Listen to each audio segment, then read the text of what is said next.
Nakakainis. Wala man lang kami matinong mapag-usapan. Masyado kasing makaluma si Papa eh. Araw-araw sumusulong ang buong mundo. Pero siya, hindi man lang siya marunong na sumunod sa uso. Hindi niya ba naisip na napag-iiwanan na siya? Ano ba nirereklamo mo dyan? Ito, Doraemon, tingnan mo. May nakikita ka pa bang gumagamit nitong lumang radyo ngayon? Wala na, di ba? Hindi na kasi uso to. Ngayon may mas magandang gadget na kumpara dito. Tapos nung gusto kong magpabili ng ganun kay Papa, alam mo ba kung ano sinabi niya sa akin? Ano? Hanggat gumagana pa yan, sapat na yun. Nakakainis, di ba? Ang malas ko naman, pinanganak ako sa makalumang magulang. Ay, ang dami mong sinabi. Gusto mo na pala ng bagong radyo. Titingnan ko kung ano mahahanap ko dito sa bulsa ko.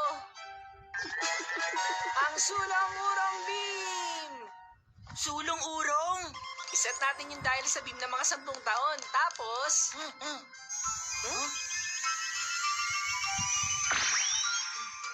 Ha? Ang galing! Pero alam mo, medyo makaluma pa rin ang ganitong radyo. ano magagawa ko? Masyado na kasing luma yung radyo na binigay mo. Gusto mo makita yung mga radyo sa hinaharap? Nagagawa mo ba yun? Siyempre naman, ang dali lang nun. Ang makabagong radyo!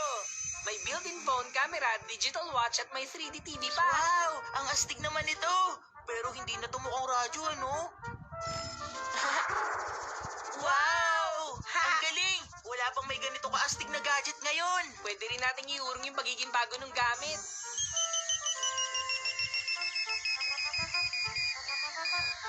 Oo nga, no? Mas nagiging luma yung gadget. Ito ang itsura ng radyo nung unang beses itong naimbento. Wow! Ganito palang itsura nun. Doraemon, pwedeng hiramin ko yan? O sige, Ayos! Ngayon maghahanap tayo ng bagay na pwedeng gawing makabago. Itong lapis.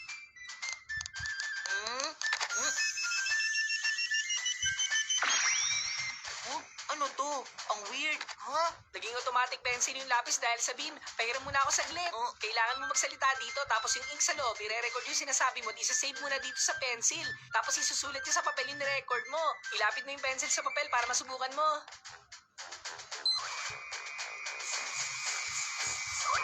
Oo nga, no? Ang galing naman ito. Ano pa kaya ang pwede natin gawing makabago dito? Ano kaya magiging itsura ng ilaw? Biglang nawala yung ilaw. Sa inaharap, yung buong kisame nang iilaw, di na kailangan ng bumbilya. Ayos, yung sunod naman. Ang galing, naging automatic yung pinto. Tingnan natin kung paano magiging makabago yung buong bahay. Mas mabuti pa siguro akin na yan. Oo, ba't binabawi mo na? Akin na. Tama na ang paglalaro. Ginagamit to para pag-aralan ko anong pinagmulan ng buhay at kung ano magiging hinaharap nito. Nang buhay pala ha, naiintindihan ko na. Malaki pala ang pakinabang ng gadget na yan. Uy, Doraemon, di ba makaluma yung papa ko? Gawin kaya natin siyang makabago. Ano sa tingin mo? Kahit naman maging makabago pa ang papa mo, hindi ka pa rin niya bibilhan ng kahit ano. Hayaan mo na yun. Gusto ko lang makita kung ano mangyayari. Magandang araw sa inyo mga kaibigan. Dali, gamitin mo na ngayon habang wala siyang ginagawa. O sige. Para sa araw na ito. Anong lugar kaya ang i-feature namin ngayon sa Wonders of Japan?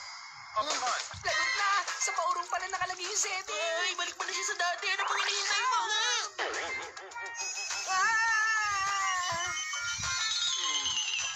Ano pinagbubulungan niyo dyan? Wala naman po, Papa. Diba, wala lang yung Doraemon. Oo, tama, wala yun. Magandang araw sa inyong lahat. Inibutin natin ngayong araw ang usapan. Delikado pala yung gamitin sa tao. Sa ibang bagay na lang muna natin subukan yung gadget. Oo nga, tama ka. Wala namang kahit anong pwedeng paggamitan nitong beam. Yung ibon na yun kaya, gawin mong makaluma, dali. Sige, subukan nga natin.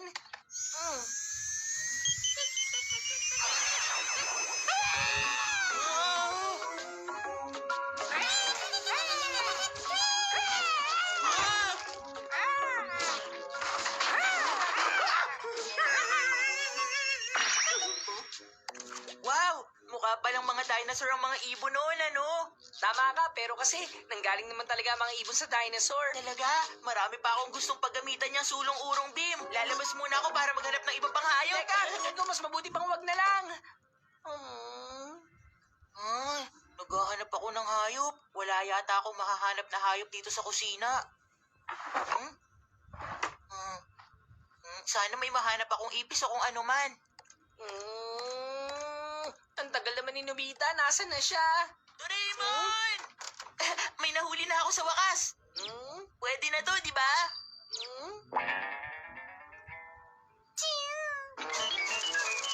Daga! Daga! Yung aso daga, ilayo mo yan sa akin! Daga!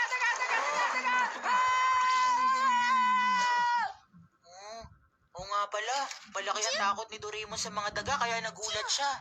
Ay, hayaan mo na. Ako na lang mag-isang gagawa. 1,000 years ba? O 100,000 years pa, Urong? Eh kung isagad ko na lang kaya, gusto kong makita kung anong ninuno ng mga daga.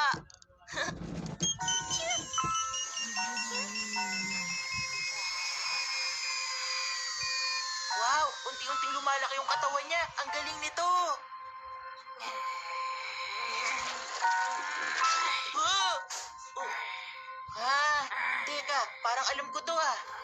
Oo, tama. Kung di ako nagkakamali, ito yung... Tama, ito nga. Ito yung hayop na ninuno ng lahat ng mga daga. Iurong pa natin ng konti. Ito naman yung ninuno ng mga mamal. 200 milyong taon na nakakaraan, nag-evolve ang mga hayop na to mula sa reptile. Talaga? Wow! Ibig bang sabihin nun, yung mga daga at elepante galing sa iisang ninuno? Eh kung umurong pa tayo ng konti. Ito naman, yung tinatawag na therapsid, ang pinakaunang mga mamal. Grabe, hindi ko na ito naiintindihan. Tingnan natin pag inurong ko pa.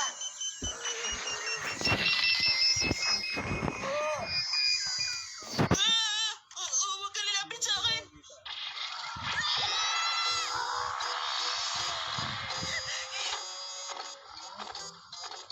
Huwag ka lalapit sa akin. Doon ka pumunta doon sa malayo.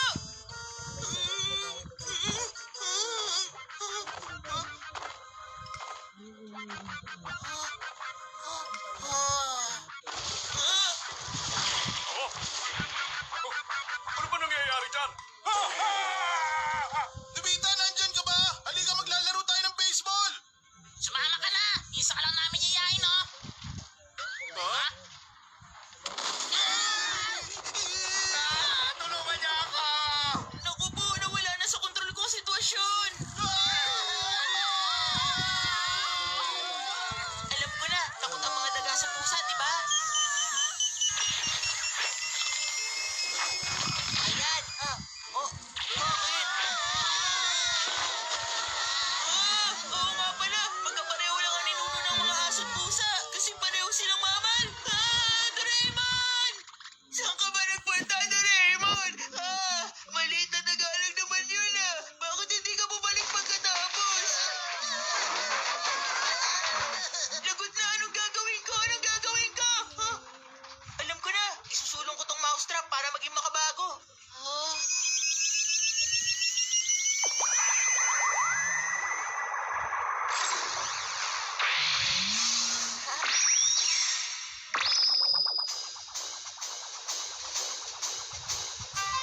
Ang galing! Pusa na silang gumagalaw para manghuli.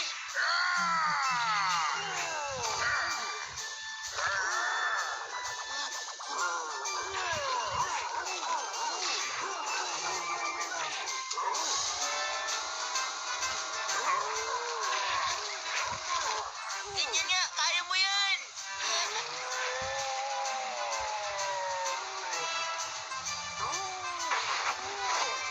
Ang galing!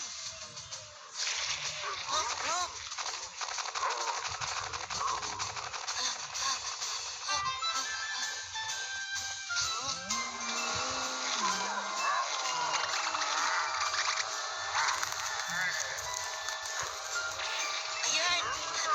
Konti na lang! Nagawa ko!